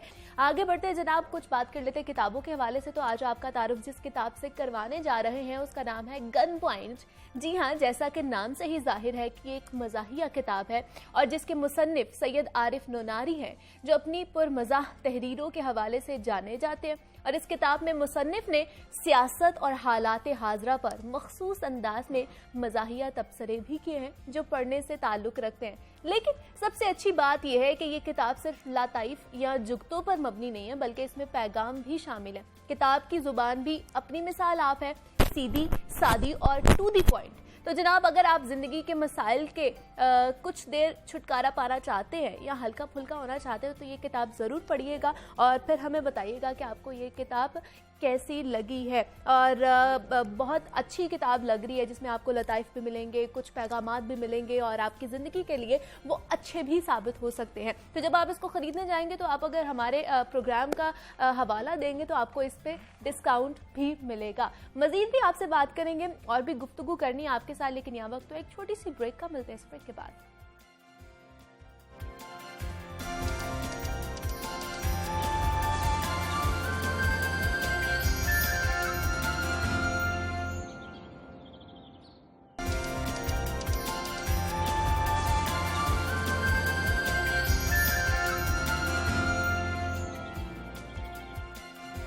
वेलकम बैक टू जागो लाहौर। जनाब, बात हो जाए अब बढ़ते हुए कोरोना केसेस की, तो जनाब गुज़श्ता हफ्ते लाहौर में कोरोना के मुस्बत केसेस 9% रहे हैं, जो एक खतरनाक सूरत हाल है।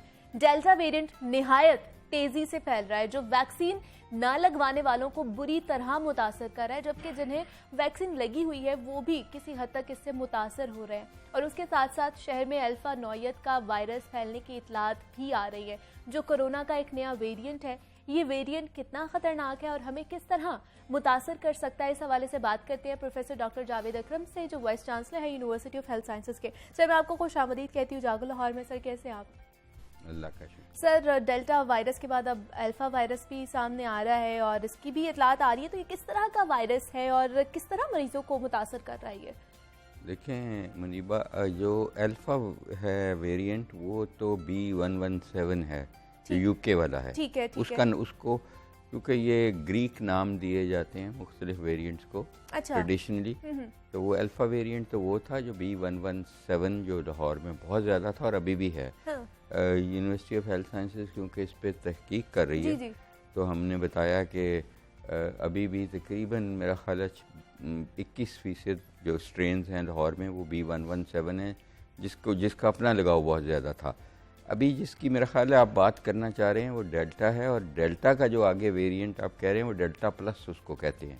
अच्छा। कि वो उसमें अनटाइपेबल, उसमें कोई 10% जो हमने जो सैंपल्स लिए थे अभी उसमें डेल्टा वेरिएंट लाहौर में सिर्फ मैं बता रहा हूँ तो वो था तकरीबन 38%, और उसका जो अनटाइपेबल वैरायटी है जिसको आप हम डेल्टा प्लस कहते हैं उसको। ठीक है, ठीक है। अल्फा वेरिएंट तो बिल्कुल फ़र्क है। अच्छा। वो म्यूटेशंस फ़र्क हैं जो पहले बाहर यूके से आई। ठीक है। ये वाली जो है ये और वो मिलके एक और वेरिएशन हो गई है, जिसमें कोई 7 के करीब म्यूटेशंस हैं और उसमें 5 के करीब वेरिएशन है आरएनए में। ठीक है।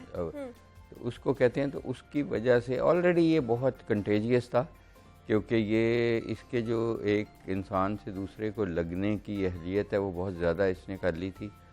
तकरीबन 15 सेकंड से भी कम में ये लग सकता है, फैल सकता है कि जो कैरी कर रहा है और वो दूसरे आदमी या हजूम को कैरी करा सकता है। अच्छा। तो इसकी ये तेज़ी आ गई थी। और फिर दूसरा, जैसे आपने कहा कि इसकी जो हमारी वैक्सीन्स हैं वो किसी हद तक थोड़ी सी उन्होंने एफिकेसी लूज़ की, और जो अनवैक्सीनेटेड लोग थे उनमें इसने सीरियस डिजीज़ की। तो ये डेफिनेटली, ये तो देखें कुदरती अमल है। ये जो आरएनए वायरस है जो बहुत बड़े साइज़ की वायरस है, जो एक्चुअली 2 वायरसेस बन के वुहान में 11 दिसंबर 2019 को एक वायरस बनी, जिसको हम कोविड वायरस कहते हैं, कोविड-19 कहते हैं, या वो जो है वो काफ़ी बड़े साइज़ की है, और उसकी जो म्यूटेटिंग पोजीशंस हैं कि वो कितनी दफ़ा म्यूटेट कर सकती है, अभी तो देखें ना रोज़ कोई ना, तो वो 39,000 हैं। तो इतनी बड़ी वायरस है, तो ये फितरी अमल है कि इसने म्यूटेट करना है और इसने करते रहना है। अच्छा, मतलब और भी कर सकते हैं? वो बहुत ज़्यादा 39,000 तक कर सकती है। अच्छा, मतलब और भी चांसेस हैं इनसे भी? अल्लाह ना करे, लेकिन इसकी पॉसिबिलिटीज हैं। लेकिन ये हम देख रहे हैं कि जो जिनको वैक्सीन लग भी गई डॉक्टर साहब, वो भी इससे मुतासर हो रहे हैं, तो क्या जो हमारी वैक्सीन है वो इसके खिलाफ क़ुव्वत मुदाफ़त रखती है, आपको लगता है? जी, क्योंकि हम बहुत सारी वैक्सीन्स पे काम कर रहे हैं, इम्यूनोजेनिसिटी का काम कर रहे हैं, तो मुख्तलिफ वैक्सीन और दुनिया में ये काम हो रहा है। बिल्कुल तो हमने फाइज़र की जो वैक्सीन है उसकी एक स्टडी हुई इजराइल में, अच्छा, और वो हथियार 5 दिन पहले उन्होंने इंटरम रिलीज़ भी दी। उसमें उसकी थोड़ी सी एफिकेसी लूज़ हुई अगेंस्ट डेल्टा वेरिएंट।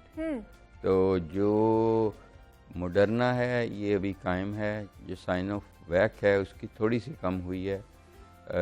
इस तरह मुख्तलिफ वैक्सीन जो ZF2001 जो इस वक्त हमने ट्रायल कंक्लूड किया है, जी जी, जिसका हम मेरा ख्याल अगले हफ्ते इंशाल्लाह किसी ऐसे ही प्रोग्राम में उसका डिस्कस करेंगे, जी जी ज़रूर, इंटरम रिलीज़, वो बहुत इफ़ेक्टिव हमने पाई क्योंकि वो 3 डोज की वैक्सीन है। ठीक है, तो इस तरह ये वैक्सीन पे डिपेंड करता है। और अब क्योंकि देखिए, और ये अभी तक वैक्सीन, तमाम वैक्सीन इतनी मुवस्सर हैं कि जो हार्म वर्सेस बेनिफिट रेशो हम निकालते हैं कि लगाने का हार्म क्या है और बेनिफिट क्या है, तो उसमें वास्ट ग्रॉसली जो टिल्ट करता है हमारा डिसीजन टुवर्ड्स लगाने के कोई भी वैक्सीन। ठीक है, देखिए, वैक्सीन से ये एक्सपेक्ट करना कि वो बीमारी हर बीमारी या एनी इलनेस से रोक देगी, यानी कि आपको कोरोना होगा ही नहीं, तो ये तो एफिकेसी पे कभी भी 100% नहीं किसी वैक्सीन की भी थी। इवन कैंसाइनो की जो हमने देखी तो 76% थी। ठीक है, तो वो, लेकिन कैंसाइनो की जो पहले डेल्टा वेरिएंट आने से पहले की हमारी स्टडी जो पाकिस्तान में हमने की, उसमें देखा गया था कि उसने 100% डेथ से आपको प्रोटेक्ट किया या सीरियस डिजीज़ से प्रोटेक्ट किया, सब। तो इसलिए ये डेल्टा वेरिएंट के साथ बीमारी जिनको हो रही है और वाकया ही हो रही है और काफ़ी लोगों को हो रही है, वो उनमें से सीरियस कम हो रहे हैं। अच्छा, तो सर अगर बात की जाए, जैसे आपने भी बूस्टर की बात की है, तो अमेरिका के जो मशहूर माहिर तब है डॉक्टर फॉसी, उन्होंने भी ये कहा है कि कोरोना से निपटने के लिए हमें शायद तीसरी डोज भी लगवानी चाहिए। तो आपको लगता है कि हमें तीसरी डोज या बूस्टर की तरफ जाना पड़ेगा? देखें, हम जो सबसे पहला पाकिस्तान का ट्रायल हुआ उसका नाम था कैंसाइनो ट्रायल, उसके बाद हमने 5 ट्रायल और किए। कैंसाइनो ट्रायल को लगाए हुए हमें कोई 9-9.5 महीने हो गए। बिल्कुल, हमने ये देखा कि वो सिंगल डोज वैक्सीन थी। हमने क्लेम किया कि वो एक ही है, 2 डोजेस की नहीं, एक डोज वैक्सीन है, जैसे J&J की है, जॉनसन एंड जॉनसन की। हमने देखा कि उसमें आफ्टर 6-7 मंथ्स इम्यूनिटी फॉल हो रही थी। तो हमने खुद अपने जितने हमारे 29,000 वॉलंटियर्स हैं इस वक्त अभी रोज़ आते हैं, उनको अब हम सेकंड डोज लगा रहे हैं। और जिनको पानी लग गया था, क्योंकि आधों को पानी लगा था, उनकी क्योंकि ओपन हो गई है स्टडी, उनको हम 2 नई डोजेस लगा रहे हैं। ठीक है, ठीक तो है। इसलिए, लेकिन डॉक्टर फॉसी ने जो भी कहा मैं उससे एग्री नहीं करता। ओके, इसलिए एग्री नहीं करता, देखें, आप वैक्सीन एक्यूटी बहुत ज़रूरी है। मैं 3 किस्म की वैक्सीन लगा लूँ, 3 बूस्टर भी लगा लूँ, 3, मेरे नौकर को ये पहली भी नहीं लगी। बिल्कुल, देखिए, पहले ही चीज़ है कि आप सबको तो लगाएं तो सही पहली डोज। अभी तो आपने आधों को भी पूरी डोज नहीं, आधी लगाई। तो इसलिए मेरे कॉन्शियस में ये एविडेंस भी आ जाएगा कि जी बड़ी अच्छी है तीसरी डोज लगाना। तो मैं ये कहूँगा कि नहीं, आप कुर्बानी करें, ये डोज किसी ऐसे बंदे को दे दें जिसको पहले नहीं लगाई तो वैक्सीन एक्यूटी भी तो होनी चाहिए ना। ये तो और अल्टीमेटली आपको भी ज्यादा फायदा होगा जब वो लगाएगा, जब हर्ड इम्यूनिटी, क्योंकि हमने इस वायरस को रुखसत करना है दुनिया से। एग्जैक्टली, और जब तक 80% हमारी जो पॉपुलेशन है वो वैक्सीनेटेड नहीं हो जाती, तब तक हम इससे जान छुड़वा नहीं सकते। तो इसलिए आपसे भी बारहा हम यही कहते हैं कि कोई भी आपको वैक्सीनेशन मिले उसको ज़रूर लगवाइए। आपके इर्द गिर्द जो लोग ये मना करते हैं कि हमें वैक्सीन नहीं लगवानी है, कुछ भी मिथ्स पर वो कान धरते हैं, उन्हें भी बताएं कि कितनी ज़रूरी है वैक्सीन करवाना। डॉक्टर जावेद अकरम साहब हमारे साथ मौजूद थे, वाइस चांसलर हैं यूनिवर्सिटी ऑफ हेल्थ साइंसेज के। सर, बहुत शुक्रिया आपका कि आपने हमें वक्त दिया और आप यहाँ पर आए हैं।